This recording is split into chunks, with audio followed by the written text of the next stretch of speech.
Баршаңызға сәлем. Бүгін өте дәмді әрі қолжетімді творожный пирог дайындаймыз.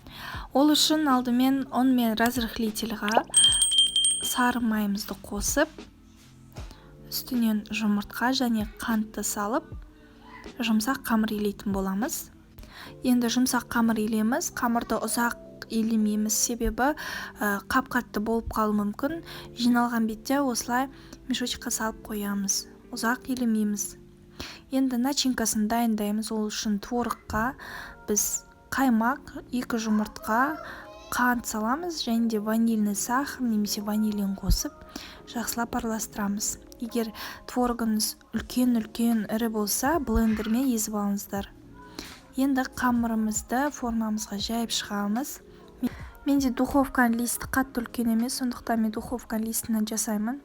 Қамырды жайып шығып, бортик жасап, үстіне начинкамызды құйып, үстінен кез келген жидек, мейіз салсаңыздар болады. Духовкада 180 градуста 35-40 минут шамасында пісіріп аламыз. Өзіңіздің духовкаңызға қараңыздар, қызарған бетте аламыз. Ас болсын!